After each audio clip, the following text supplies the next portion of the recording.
Winner bracket final, everybody! RossPierrDoll against Don't Tell Bishepps, the community brawl, the community ARAM tournament. Makotzel on Tyrande for the blue team. We got Ether on Mal'Ganis, Richu on Kel'Thas, and we go double mage with Bronick on Kel'Thuzad. Cesabos is playing Zul, and over on the right side, it is Don't Tell Bishepps after an amazing series that they just played against the three-legged raiders. If you haven't seen that yet, you should definitely check it out on YouTube because, boy, it was glorious.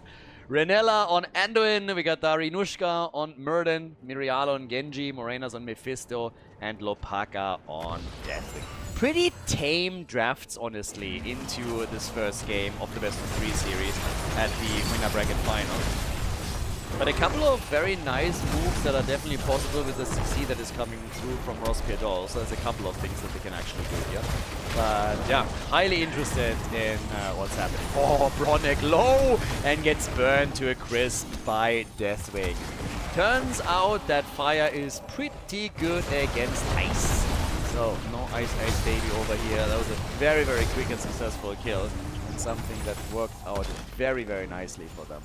So, good stuff. But let's see how much further they can go for it now. We have still a chance, obviously, to make a few plays. Miriala is zipping out again.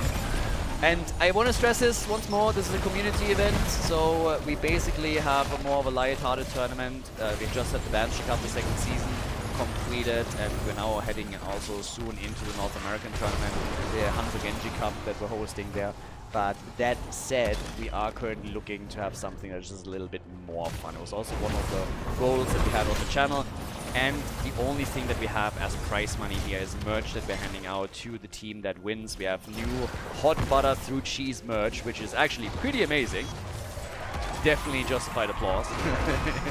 Looks incredible. If you haven't seen it yet, there is a link in the description. You can have a look there. Hot butter through cheese merch, and it's awesome. We even got an apron. So you can have the hot butter through cheese apron. I'll probably, at least for now, settle for a mug. Maybe 2, because the color combos are pretty sweet. But either way, check it out. It's been a long time coming, and we finally have it in the shop. And the winners, they will get some of it. So yeah, it is going to be fun.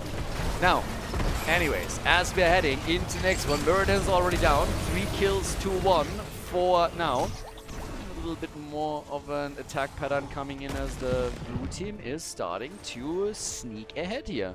So they're starting to take a pretty sweet advantage over all of this. Try to take down Anduin, and Anduin is down as well. So quick successful kill here, and that really helped them. So with Anduin gone, that was a sweet one. That means that now they don't have a healer anymore for the time being. And of course the attacks, they still keep coming towards that wall as they're trying to break through to open up a corridor towards the fort so they can take this one out as well. See that just yet. A little bit more barbecue play here as well. And can they go for Ether? He's low and they cannot get that kill. They got close. They got very close here, but they weren't able to destroy him fully. So instead, we have Tyrande annihilated. That's the second kill for the red team, so they're starting to at least gain some momentum here. Still fairly even. I mean, also we're talking about the XP, for example. So yeah, there's another one. Looking at that. Nearly level 7 for the 2 teams right now. Again, nothing too crazy just yet. But I love how they're already fighting back and forth. I mean, both of these teams have really done a fantastic job throughout the tournament so far. And we had some absolutely epic plays there. But now that we have them here in the winner bracket semi-final, only one of them can move on to the grand final directly. The loser will drop down into the lower bracket, and we'll have to give it another shot there. But I honestly don't really know who I think is going to take it, because the blue team just seems to have an ability to always claw their way back into the game whenever it seems like they're out of luck and are slowly fading away, and all of a sudden they turn the game, flip it completely, and are the ones that find themselves at the opponent's score. So can they do that again here? That's the question for now. But yeah, the attacks are definitely coming, and I'm all here for it. Red team is trying to, again, reclaim this a bit as well. get some damage done. Obviously, for now it's also about the combos, about getting level 10 abilities first. For Khaldor, it's about completing his level 1 quest so that he has more survivability once that level 10 is there. And it unleashes some combos, of course, as well. I mean, we're talking about Genji light bomb engage, as you would see in any normal game. There's still a few differences in builds that a lot of the players use whenever they're playing in a brawl in an ARAM, and for a very good reason. It's a totally different environment. You're consistently playing in a 5 versus 5 fight. So when it comes to stacking quests and a lot of other tools, they get a much higher priority than you'd normally see. Yeah, let's keep coming. 10 soon. Not gonna take much longer. Resistance over here, still misspelling it though. They still are missing the H even after all that time. So yeah, these typos are a little bit annoying. They should patch that. Khaldor and Mal'Ganis gone, and it seems like now with level 10, the red team, RossPierrDoll, is starting to do... don't tell Bishepps, is starting to do a little bit better here. Light bomb engage, yep, they got the 10. The opponent doesn't. Perfect moment to go for some aggressive plays. They take the Karen of the Storm down, Tyrande, and we have Zul eliminated too. So 8 kills, 2-6. Level 10 soon kicking in for the blue team as well, but not before they're losing 3 of their heroes and maybe even the 4th in the middle. Genji is still dancing around here. Death timers are obviously low, but now they're throwing everything out that they can in order to defend whatever's possible here. Level 10, we're now also getting the Frost Blast. 4th is still standing, but the lead in the experience now goes undeniably to the red team. Don't tell Bishepps, looking good, but now losing Anduin. The Crybaby is gone. Anduin is eliminated once again. And with him destroyed, they of course have now to come up with some other plans. So, what can they actually now pull off here? Another quick attack, and... Oh, that thing is gone! But I don't think that they can do much more than this, can they? They are certainly looking for a play, but it wasn't enough here. When I say they are looking for a play, I mean they were hoping to also take down, for example, Mephisto, but here's the light bomb engage again as they're once again starting to dive deep for this. Hoping to get a little bit more here too. Miriale gets attacked as well, has to be a little bit cautious. Genji down, they want another one. Stun on Tyrande does not connect though. Yeah, not able to pull that off. Quick attack over here, so this isn't too shabby either. With Mal'Ganis gone and Khaldor's gone, the chase is ready, and they're trying to chase them down much harder than this right now. Okay, let's see, can they get that? Do they have a chance here? Hello? The fort, the structure. Ah, burned it! The heal! Renella! He died for a good cause. Renella is able to get the heal in. And, well, then he dies. I kind of feel a little bit bad for him, honestly. He did a great job on that, and then he just got murdered. So he keeps Muradin alive, and he died for his efforts. That's a real teammate right there. Genji jumps out, Jesus, like they're really at each other's throat, aren't they? Massive amount of attacks are now coming. Boy, oh boy, are they going for it. Woo! Muradin down, Deathwing turns into Deadwing. 8 minutes into the game, we have 28 kills. 28 kills already. They got the counter kill on Mal'Ganis. Level 13 talent are now there. 1 fort is destroyed, the rest is still standing, and yes, it is a bloodbath. Absolute bloodbath over here. And I love it. I am absolutely here for it. I mean, they are just going all out. And this is exactly, you know, what you want to see in a brawl. Exactly that. Full-on brawl, full-on aggression. Just absolutely no quarter given, no mercy. And it's just back and forth with death timer still being fairly low. So, yeah. They want to try... Actually, I said earlier that a fort is out, right? Like, my apologies. I thought 1 fort was already destroyed, but I am actually wrong. So they are hoping to finally claim it and take it out right here. But so far, that hasn't actually happened. They're consistently poking. They find themselves again in a bit of a lead. So at this point, we got still the 28 kills. After level 16, pull into the back. Yes, Khaldor. And he gets away, doesn't he? Oh, Lopaka! Deathwing is doing a lot of dying today. Deathwing is turning into Deadwing over and over and over again. If you go for the turkey skin, I mean, that's exactly what you deserve. You look like an oversized turkey that is just ready for some roasting, and they are roasting him good. So we have Deathwing dying already 3 times. Feels honestly like more. Torana gets murdered by Mephisto. 32 kills, 17 versus 17, and everybody is still fighting for the first structure kill. Oh, Muradin! Darinushka jumping out, nearly surviving, but not quite. 34 kills by now. Bronick has to retreat too, picks up every globe that he can find. It is math. I mean, honestly, this is exactly what I wanted for the winner bracket final here. As I said before, the second semi-final in the winner bracket was awesome. I loved it. The 3-legged Raiders against Don't Tell Bishepps was one of the best matches in the tournament so far, and just the entire best of 3 series was a blast. So if you haven't checked it out yet, you should. But this one is also pretty sweet. I mean, over here, they're doing what they can to just keep that momentum going. But they're still on eye level. Like, absolutely on eye level. There's no real advantages that are playing out now. They're always trying. They're always hoping to finally get that lead that they've been working for. But up to now, at least, it hasn't really played out that way.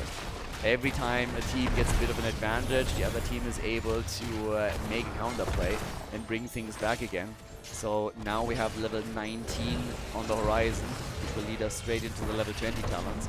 With a 16 talent tier pickup, and then of course also turn into the pullout king with a Glyph of Faith over here. And Lopaka and Deathwing again with a superhero landing, but a little bit far out there. Oh, they get the kill? Yeah. Zul is dead, and so is Kel'Thuzad. Genji came in and crushed it. So, nicely done. Another quick move, as Deathwing apparently has a death wish, and they're trying to grant it. Seems like Mal'Ganis is not able to do so, though. They go for Mal'Ganis, Genji just has died, and Mal'Ganis is able to get out. Damn. They're not getting anywhere, are they now? Kel'Thuzad is done with his quest already for a while, so he's really getting the spell power out and all of the damage. We have level 20 talents by now, which gives us Sensor. We also have Mimic, Muradin is gone into Rebind. So, yeah, it's time to shine. Blue team is super close to their own level 20 talents, so once that they have the Storm talents, they're going to be ready for this too. 80,000 damage by the pistol. He's just such a god in ARAMs. I mean, in every single game mode, but in ARAMs, he is so damn good. 20 versus 20, there it is, and Mal'Ganis gets killed. Muradin jumps in again, hits the Storm Bolt and opens the gate up at the side, but also gets targeted, gets locked down by Gravity Lapse, and is able to escape. But the problem is still the same. You're getting your kill, you're getting a bit of momentum, and then you find yourself again in a position where it just doesn't seem like you can't push for the opponent's fort. They don't have a whole lot of poke available. They need to commit to a fight. They can play a bit with Mephisto, granted, from a distance, but that is already more or less it. So it makes things difficult, makes things tricky. They are trying, and they will, of course, do more as this continues. That bomb did not connect.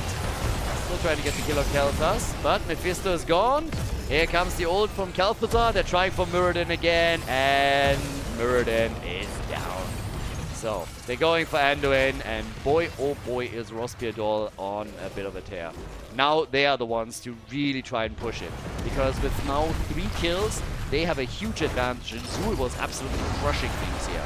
With a Mortal Wound now as his level 20 talent, we have also 4 Kel'Thuzad, even more damage from a distance, and they're using all of the poke that they have to take out that fort. This is exactly what the red team is missing. The long distance poke that would allow them to just slowly and steadily take out structures like this from afar with multiple heroes. This is exactly what they're doing right now. So, yep, things are looking great here. So with this, we're now having 20-21, 41 kills overall, and they have broken through the wall at the keep as well.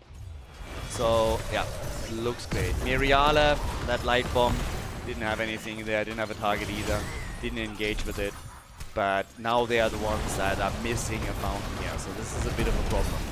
I mean, Deathwing in an ARAM is, oh my god, Burden, you are really, really towing it. So, 80,000 damage for Kalthos, 90,000 damage for Mephisto, so the mages are reigning supreme.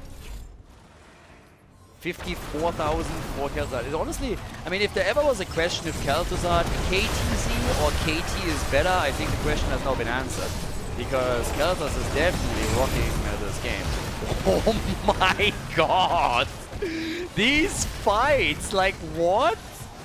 Look at this, 3 heroes down, absolutely crushed. Darinushka is now trying to get away here, might still die as well, but yep, they crushed it. The huge fight, 3 heroes instantly dead, Muradin is still alive, gets a heal from Anduin, but doesn't make it and falls. The keep has taken damage. I'm not sure if they can take the entire thing. I suppose they can.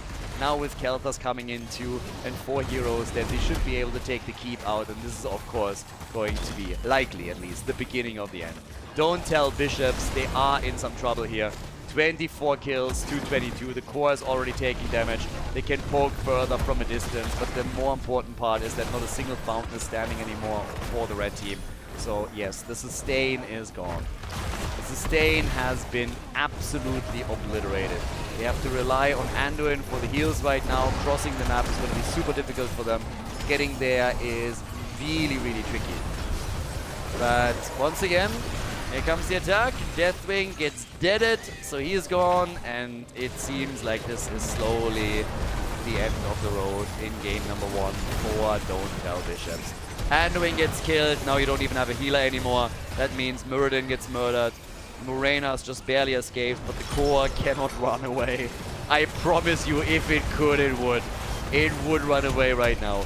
They get a kill against Zul, but I don't think that's going to be enough for them. It's going to be a full 5-man team wipe, a little bit of an owl kill by Tyrande towards the end. And that, ladies and gentlemen, with more than 50 kills in those 16 minutes, is a lead for RossPierrDoll in the winner bracket final. GG, well played. Before we head into game number 2, make sure that you subscribe to the channel if you haven't done it yet so you don't miss out on any future content here on Khaldor TV. Game number 2, RossPierrDoll is in the lead and they have match point. Over on the left, there's a lot of Janas in this game, damn. This is a frosty game for sure. The blue team with Makotzlo on Jaina, Ethan ETC, Richu on Jaina, Bronic Lucio, and Cesabos is playing a Nubarak. And then you look over towards the right side with Don't Tell Bishepps, and they're running Renella on Arthur, so even more frost. Darinushka on Oriel, we got Morenas also on Jaina, Miriala on Suljin, again, Suljin is just amazing in ARAMs, and we get Lopaka on Mal'Ganis. This is a really nice one for Don't Tell Bishepps. I mean, they need to keep Suljin alive, but again, he is this monster that scales into the late game like no other. So, went into Recklessness as his level 1 talent, which is kind of important, of course, too. But oftentimes what we're seeing on level 1 is the stacking quest because you feel that you can complete it to get the range increase and also the extra 10% damage output. But they're getting a kill on Jaina. Blue team, they know that they are a little bit on a timer here. They gotta be aggressive. They gotta make some moves because if Suljin makes it into a proper late game, you are in trouble. And, well, Suljin already able to pick up 4 stacks for his baseline and getting 2 kills. One against ETC and one against Lucio. So, yeah. This is the perfect environment for Suljin. You're continuously fighting. You always have access to the next brawl. At the same time, you're in a situation where you can just relentlessly get stacks for either your auto attacks or for your level 7 talent. So, time will tell how well they're going to be doing with this. But yeah. It's kind of fun, by the way, if you have this many Janas in one game, because you can very easily compare also their progress on their baseline and also the rest of the output. Look at this, 120 is all that we have so far on Frostbite on Morenas. I mean, he's been killed once pretty quickly, and since then there was no opportunity to really stack this properly, as it seems. So now he's starting to chip in a bit more. But he was definitely outpaced initially by his 2 opponents here. The longer this lasts, the more calm and quiet the game is at the start, the better for the red team. I mean, as long as they can still stack a little bit. So, there's going to be a lot of rings in this one, a lot of water elements. But the hits keep coming. 6 stacks now for Suljin, so yeah, definitely starts to work it. Can also control that choke point a bit more, and is already starting to dish out damage exactly that way. Oh, look at that engage! Look at that engage! It just jumped out at the same time. They get an easy kill against Jaina. Lopaka got away, but they take Suljin out, and that is still the best way to stop him from stacking. Nice death coil by Renella against ETC, but not good enough to take him down. So that's 3 more kills for RossPierrDoll, and the opportunity to maybe deal some structural damage with that double Jaina setup. Rinushka gets killed, she's gone too. Easily eliminated with Lopaka following. They got a Nuburak, but it's still a positive trade for the blue team time and time again. And then again, they're again going for Suljin. This is exactly the way that they need to deal with him. Come in and just take Suljin down. Bam, bam, bam. Drop him before he can get any stacks. He's still sitting at 11, which is not bad.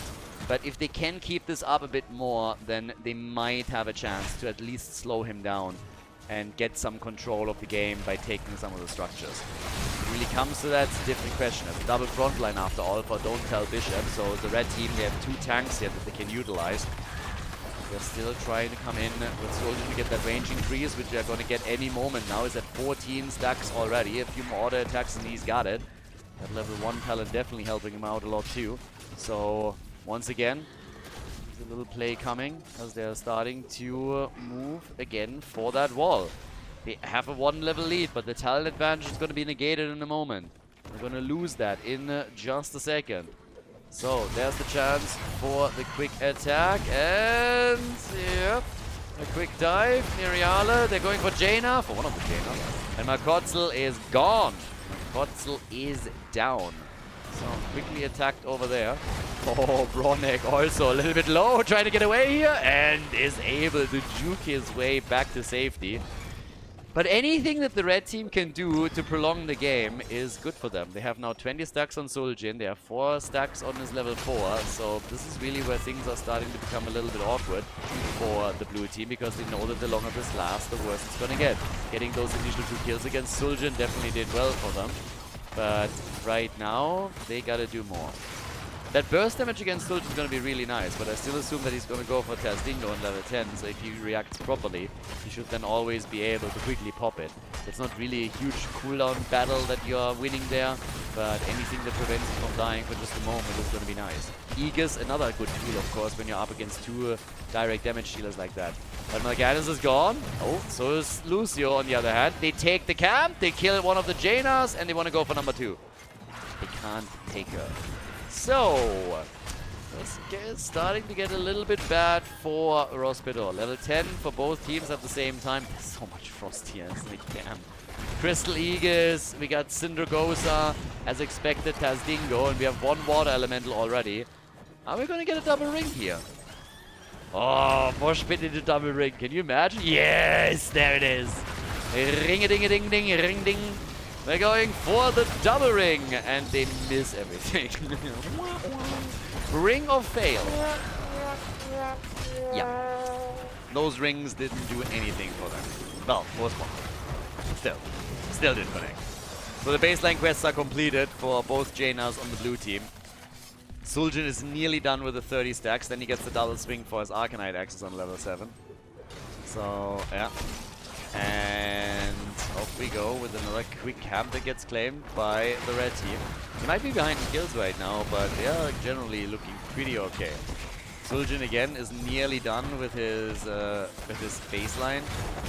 Needs very, very little to make it happen. I think this is actually it. Yeah, 1 more hit. Suljin actually got caught.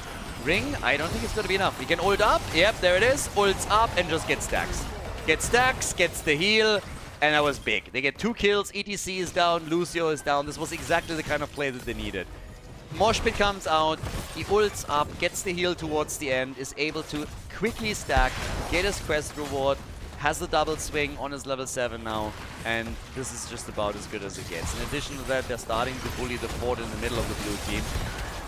Don't Tell Bishepps might be able to force game number 3. And yes, I'm jumping way ahead here, obviously. We're way not there. But they have momentum now. And I would love a third game. I would absolutely love it. So Aegis gets used again, but I think this time Suljin is gonna fall. Forces the ice block and still is able to present his team with a kill. Got a few more stacks, of course, too.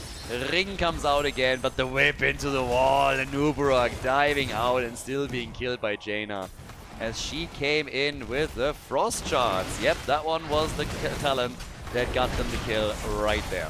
So Jaina gets attacked. Arthas is low. Team Frost is so far doing okay.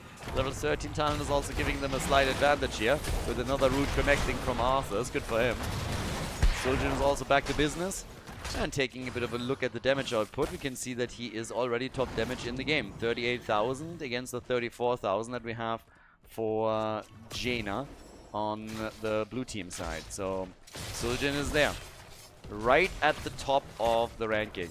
And very likely that this is also where he is going to stay throughout the entire game. I mean, the damage output is just going to get worse from here on.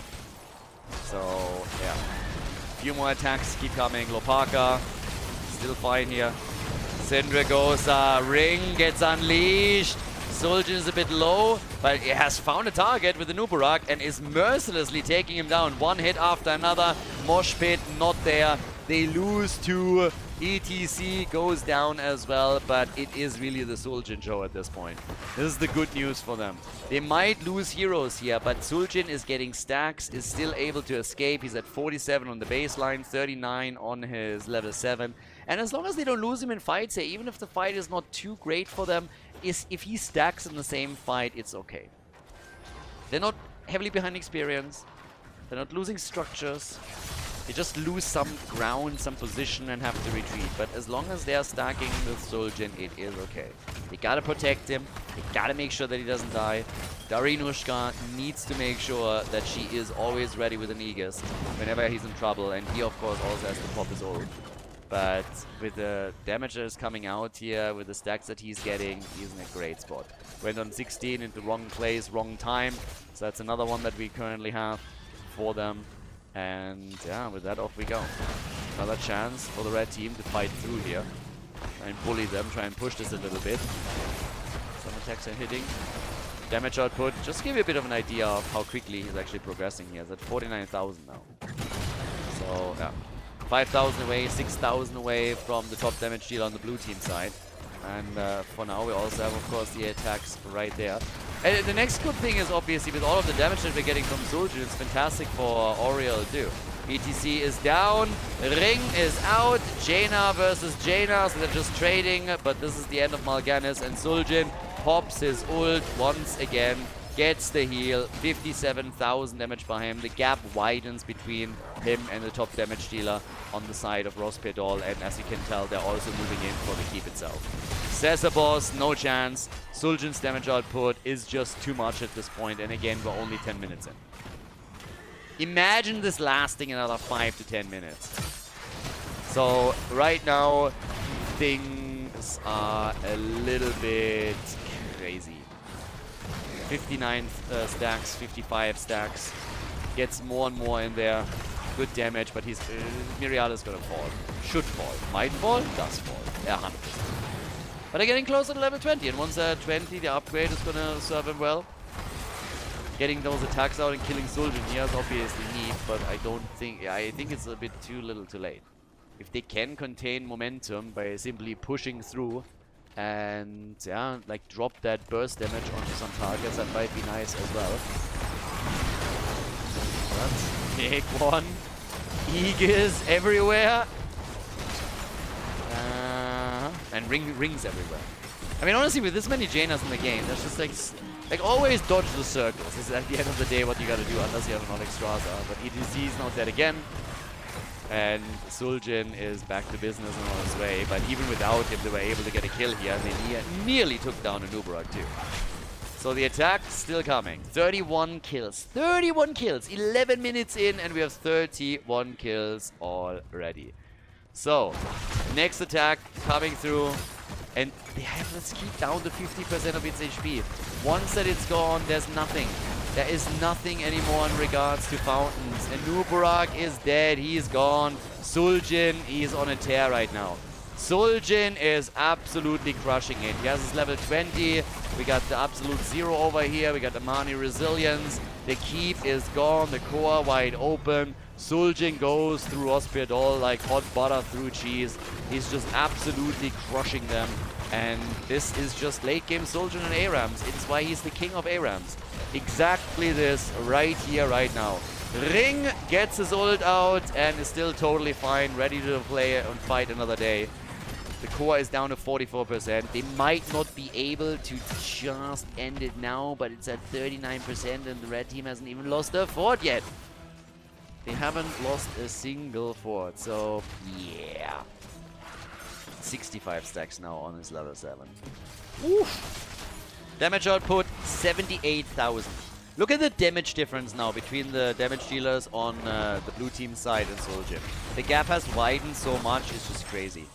And at this point, honestly, it's kind of impressive to me too that we have one Jaina that hasn't even died yet. The only hero that hasn't died yet. Nice! Beautiful ring and kill. So, yeah, that's the end of Mal'Ganis. Is that going to be enough? I think it's a bit too late. Oh, they get another kill. Oh, they get another kill, but they also lose somebody. Jaina versus Jaina. It's an even trade. Yeah, the crazy thing is not only that Suljin hits like a truck, is that every single time that he connects, he just boosts his damage even further for the later stages. And these level 7 things that he throws out is like, that does so much damage already. In and of itself, it's already nasty. I mean, just look at this. The damage output every single time he connects a few of those is crazy. And it just increases, increases, increases. So yeah, another couple of hits are coming and just chunking them down slowly, steadily, and it does basically not cost him anything really.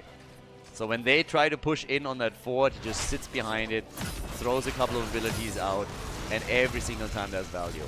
Another quick hit, Lucio with good reaction after Arthur's used the ult to lock down ETC. 18 kills to 20, but the blue team hasn't given up yet. Blue team hasn't given up yet, and Mal'Ganis is getting farmed. Mal'Ganis is seriously getting farmed right now. He died 7 times already. He doesn't have an easy time at the front, and they are now killing Arthurs as well. The damage is really coming on to the same target, really on point with them. Is that the moment where they flip it? Jaina going for the core! 3%! Jaina snuck towards the core and tried to take it out and nearly did. 3%! A girl on a mission. They can't cross the map. She can just do it again. Jaina is going for the cheesy plays. Suljin is gone. I just don't know if they can do anything with it.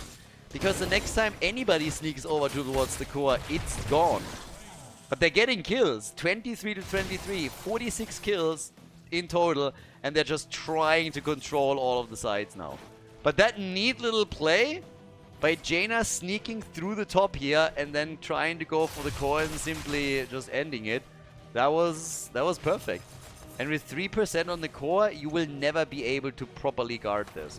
There's always going to be some kind of avenue that's open where your opponent can abuse the fact that one rotation, one auto attack, one little move is going to be enough for them to just punish you there.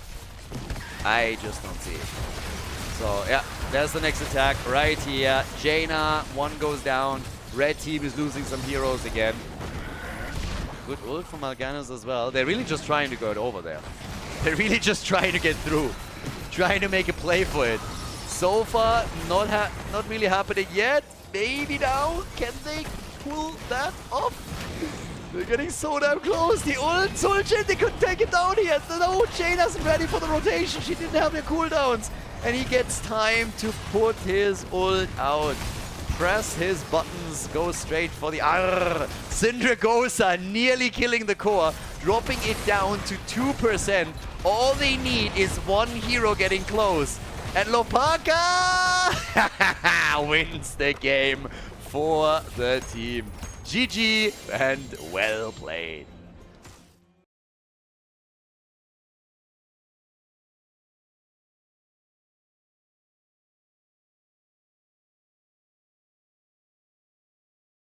Game number 3, the final map in the winner bracket final. And, well, we got some interesting drafts here. Over on the left, they got Thrall. Thrall played by Markotzel for RossPierrDoll. A fantastic pick in ARAMs, in Brawls, if you go Crash Lightning. That's the talent that you can complete 100%, and then it is just poke time all day, every day.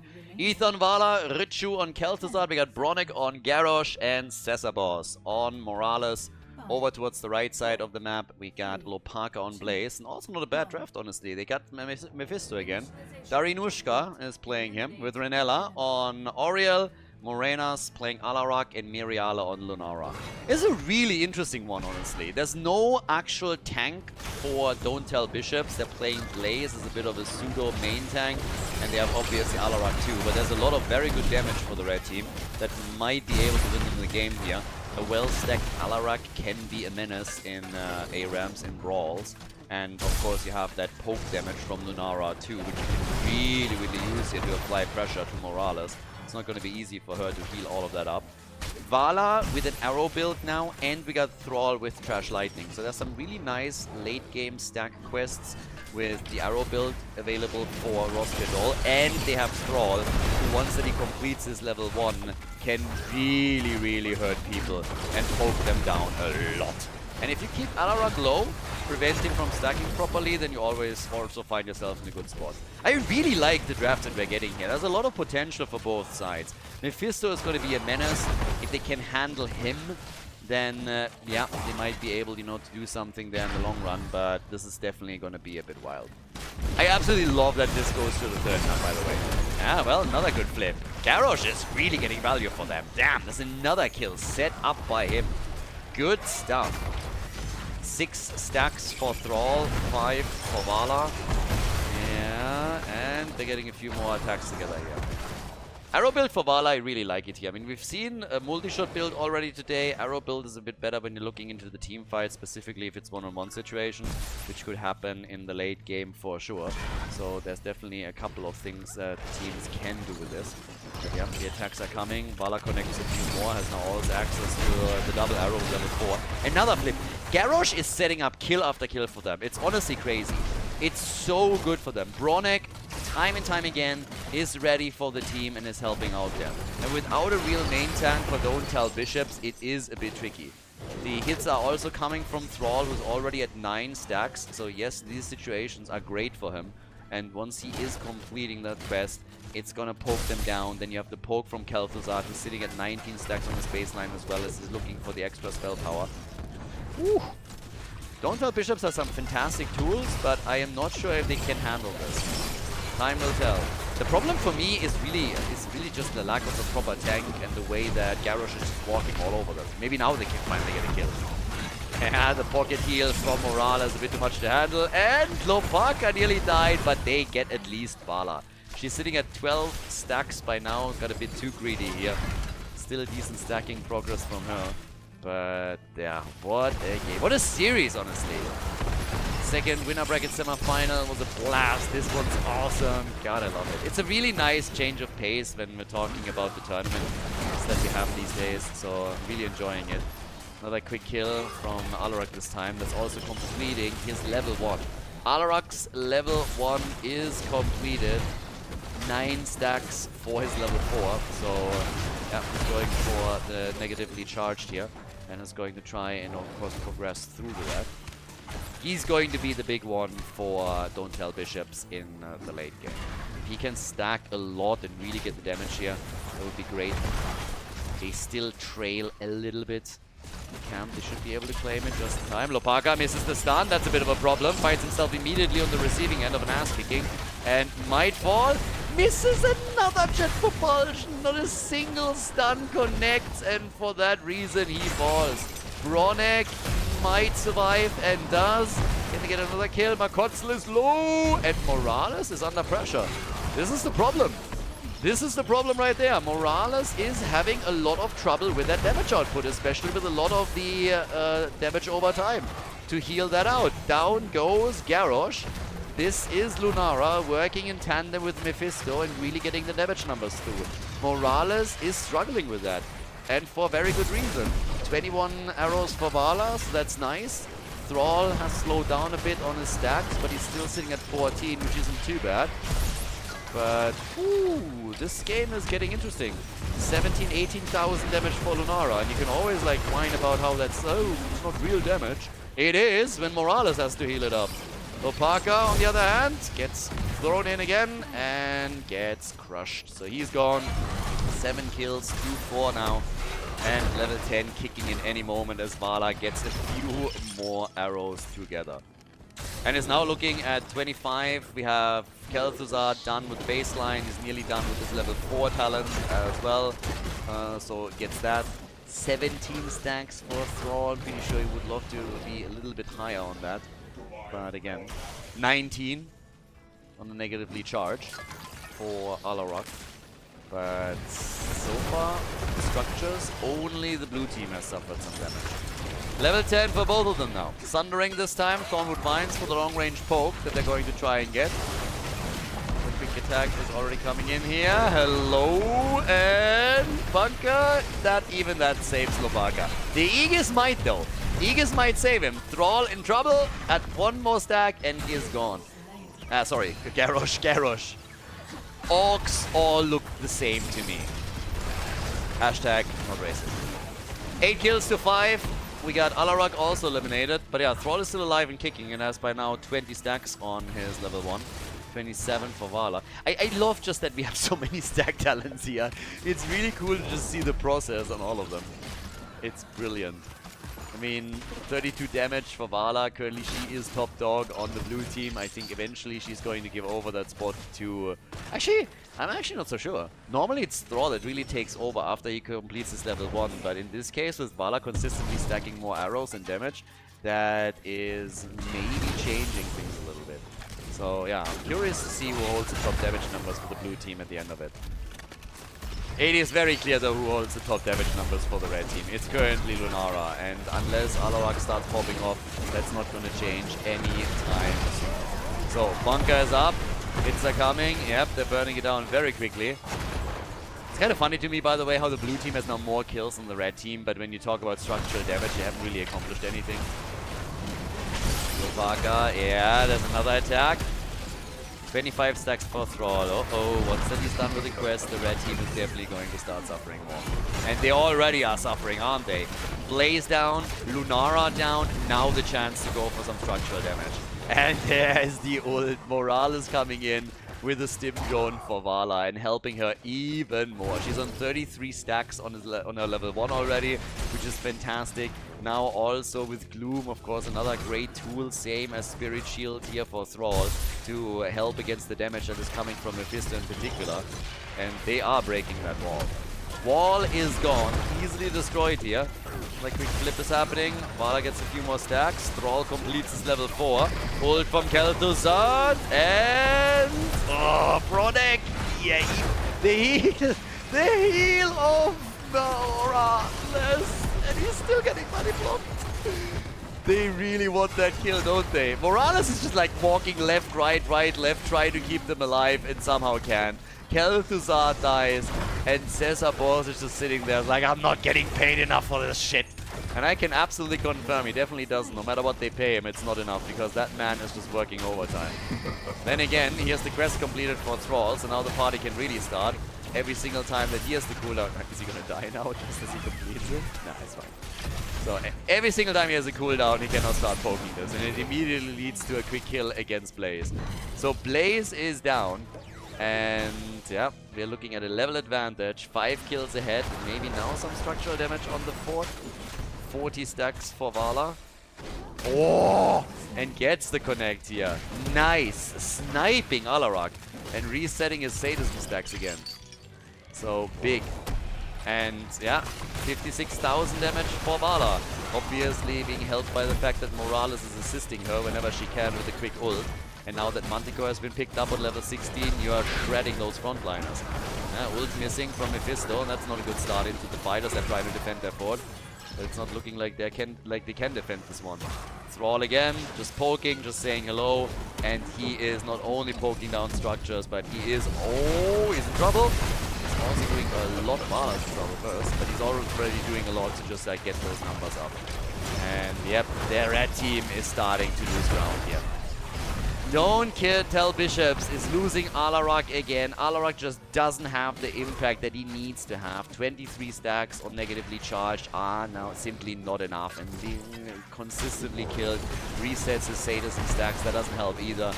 Now Vala is just YOLOing out arrows all day, every day. Thrall is hitting his Trash Lightning whenever he has an opportunity and pads his own stats, but also gets the opponent low. It's a 1.5 level lead. A fort is gone. No Found Nexus in the middle any longer, but don't tell Bishepps as the red team is desperately trying to make it to the grand final by winning this game. So, yeah, big problem. Another quick flip, and Mephisto, that was a big kill. Taking Mephisto and Alarak down was absolutely huge. That's 2 of the main damage dealers that are already eliminated here. And, yep, not too shabby. Another quick attack happening over here, and, well, off we go. 18-7, not too bad. Let's see what else we're getting here. Can they win this one by dropping the keep now too and then pushing straight for the core? When it comes to the damage output, we have 71,000 now for Vala. It seems like Thrall is after all not being able to catch up. Khaldor is gone. Khaldor is gone, but so is Lunara. They nearly have the keep. They nearly have the keep. They need someone to poke, but Khaldor is dead and they gotta retreat since Alarak is starting to re-engage again. So 19 kills to 8, but don't tell Bishepps hasn't given up yet. And why should they? If anybody watched the winner bracket semifinal, they know that the blue team, or sorry, that the red team never gives up. They always got another chance to bring the game back home, and they will try to go for it. But with Thrall now eliminated, that's getting a bit dicey. Yes, the blue team is nearly level 20, but they are all of a sudden on the back foot. Trying to bring it back, but Fort can, don't tell Bishepps take it out. They want to steal the camp away first and then work with it. But I'm not sure if they can pull that off. So now Bronek might be in trouble. Bronek! Yeah, still looking fine so far. And is able to get away here. Oh, yes, Alarak! Okay. Wasn't so sure there for a second. If Alarak gets a good isolation on him, then I think it's going to be the end. But yeah, the attacks, they keep coming. They are moving towards the middle now. Blue team has definitely been pushed back quite a bit and has been trying to do their best in order to bring this one back. But now we have a level missing for Don't Tell Bishepps before they have their own level 20. And in this case, we get Acrobat. We have also World Breaker, and we get the Damned Return. Now the important part really is that with Acrobat, Vala can now not only increase her damage output, but also just speed up her stacking way more. And the red team is pinned down because they don't have level 20 yet. 30 stacks for Alarak on his 4. Keep is definitely going to get destroyed. No chance to save that, and now the core is open. And they should be able to poke the core down a little bit before level 20 is available for Don't Tell Bishepps. Just with Thrall alone. Yeah, World Breaker doesn't connect with anything. I love how the core is taking no damage. I thought at least, like, Thrall would attack it, Vala would fuel out an arrow, anything. Hasn't happened so far. Minions are slowly getting attacked here. Vala trying to stay away from Alarak as best as she can. Still have to deal with Darinushka, but no, there's level 20. Gives us the Fortified Bunker. Fortified Bunker is in. Last laugh. And, well, Bunker's already out. We're still fighting around it. Vala's about to join the 6-digit club and go for the 100,000 damage, and they're taking Blaze down. Is this the beginning of the end? Right here, right now. Ig is used. Bye-bye, Mephisto. Oriel is dead as well. Only 2 defenders, and this is not looking good. Seems like RossPierrDoll has a chance now to move on to the grand final and send Don't Tell Bishepps into the losers bracket. 60% on the core. Alarak is gone. This has to be it. Nicely done. RossPierrDoll, they go for it. They take the game, they take the match, and they move on to the grand final of the ARAM tournament. GG, and well played.